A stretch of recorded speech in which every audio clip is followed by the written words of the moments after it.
Hi guys! Good morning! Welcome back to my channel. And today is Thursday, 9 o'clock a.m. here in Kiribati. So anyway guys, I received a few requests about sharing my Japan visa experience. So 2 days ago, may nag-text na naman or may nag-chat sa akin about how to apply visa in Japan. So I tried to explain, and then I think I really need to be in detailed.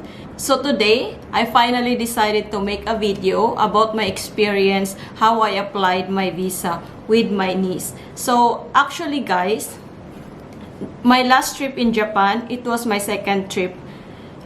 It was my second visit in Japan. So my first visit is 2016. It was easy. I mean, it was more easier way back 2016 because I applied on my own. So I don't need to really prove more requirements. I don't need to pass more requirements that time. However, for my second trip, I brought Kyla with me, my niece, and I'm the one who sponsored her. So I need to pass more requirements. So actually guys, I don't have plan to visit Japan. And I don't know, one day I was bored and then I just keep on checking online and checking tickets going to the Philippines because I have planned to visit the Philippines as well in few months. So I tried to check what's the cheapest flight that day, and then I don't know, I just saw cheap flight going to Japan, and I said, oh, should I go here after visiting Philippines? So that's the time. So actually I didn't ask Andrew, I just booked it because I use my work account because I'm still working that time. So what I did, I just booked it because it was quite cheap. Actually, it's a Cebu Pacific airline.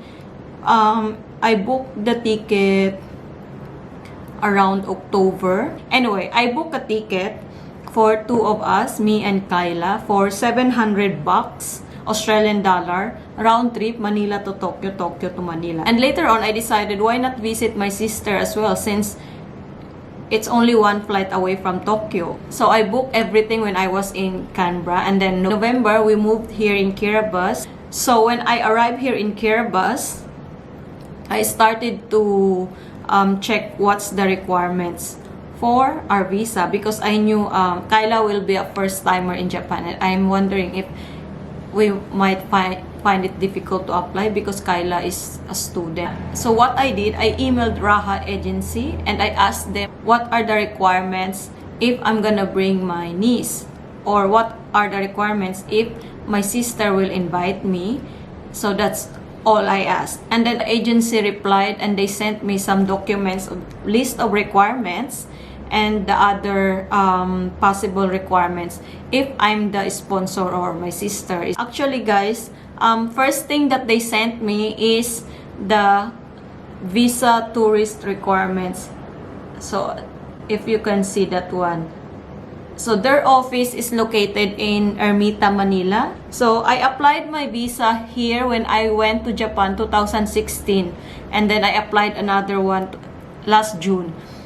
So around last week of May, Kyla and I went to the agency to pass all the requirements. So actually, we prepared all the possible requirements na pwede nilang ihingi sa akin, or additional requirements. So when we arrived there, and I gave all the requirements, they asked me if I'm the first timer, and I said no, it will be my second time, but Kyla will be a first timer, and I'm the one who gonna look after Kyla. I mean, for all the expenses, I'm the one who gonna look after that.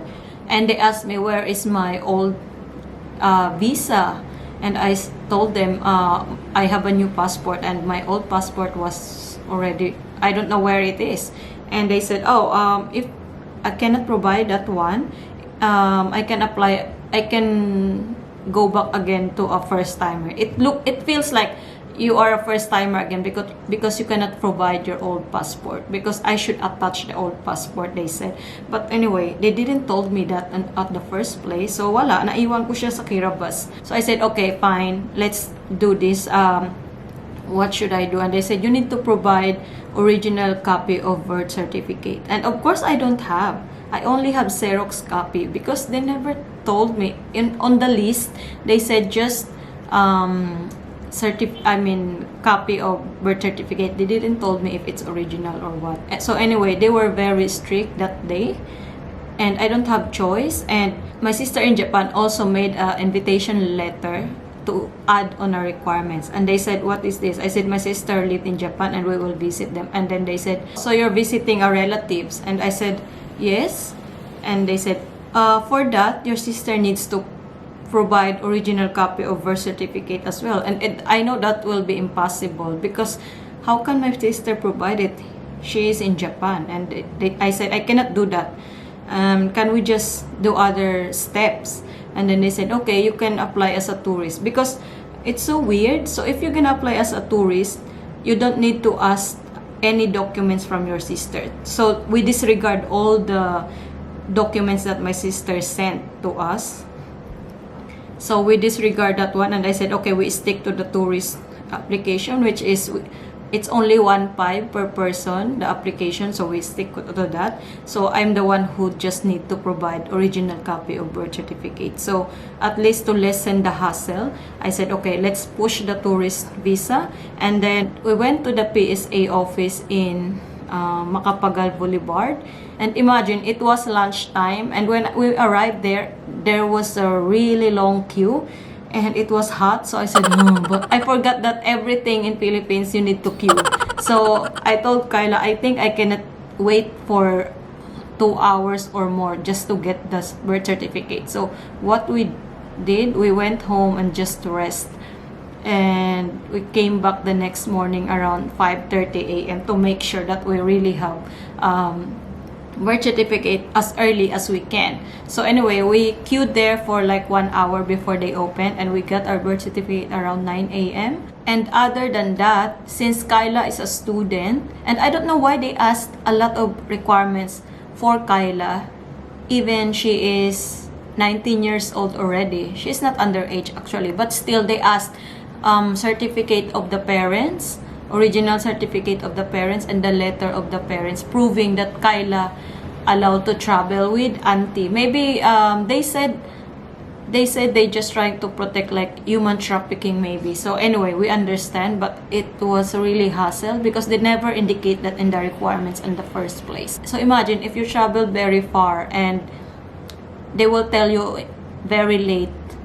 So that's quite hassle. You're gonna come back again and try to prepare everything and then come back again. So it's not convenient for me. So anyway, we don't have choice. We need to follow the rules. And yeah, so when we came back to agency, we make sure that we have my original birth certificate, since I am the sponsor of my niece. My personal letter why I want to visit Japan and why I want to bring my niece. My itinerary, the ticket is not part of the requirements anymore. What they want is your itinerary, a list of your activity. That's what they want. And what else? Yeah, the letter from the parents and the birth certificate saying that they are allowing their kid to travel with their auntie or whatsoever. And bank certificate to prove that you can really travel, or you can look after your niece or whoever gonna travel with you, something like that. So yeah, we passed everything and they accept all the requirements on our second visit, and we were very happy after that. But still, I felt nervous when we left that agency because I knew I'm with Kyla and Kyla is a first timer. But anyways, we said, okay, let's celebrate. Let's just go to somewhere where we can have milk tea. So we had a milk tea in Mall of Asia. And after 2 days, they messaged me saying the passport is ready for pickup. So we went there and we're very nervous because they cannot tell us. They will not tell you through text if you are approved or not. They will just tell your passport is ready to pick up, blah blah blah, and then that's all. They will not respond anymore. So we went there, and then when they hand over the passport, of course, when we check, we're very happy, like, oh my, we're approved. So okay, we can go to Japan, something like that.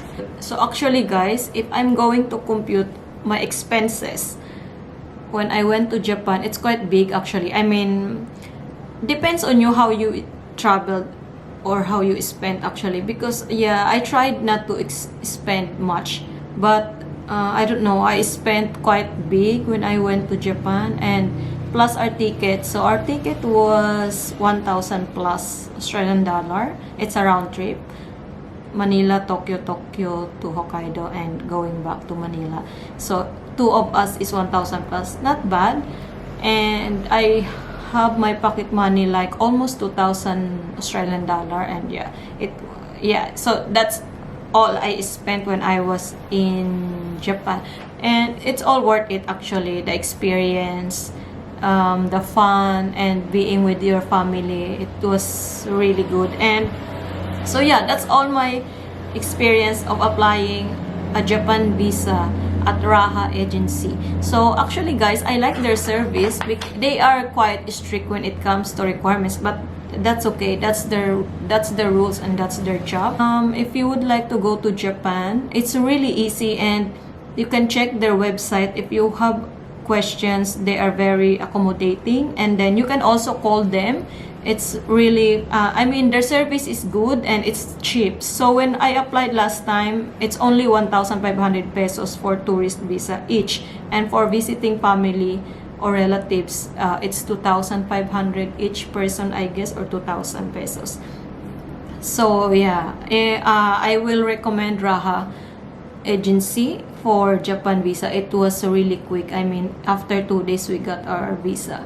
And yeah, they will not accept your visa if they knew that you are not capable actually. They will keep on asking more requirements to make sure that your visa will be approved. So which is good, right? You might find it very strict or make you feel like it's hassle, but at the end of the day, it will make you feel happy because they will make sure that you will be approved as long as you follow their rules or requirements. So yun guys, I hope you enjoyed watching, and I hope you learned something from my experience. And if you really would like to visit Japan, go ahead and enjoy. You should really visit Japan because it's a beautiful country. So many things to do in Japan, and their food is so good, and everything. People are friendly. So yeah, please don't forget to subscribe, and thank you again for watching. See you next time. Bye.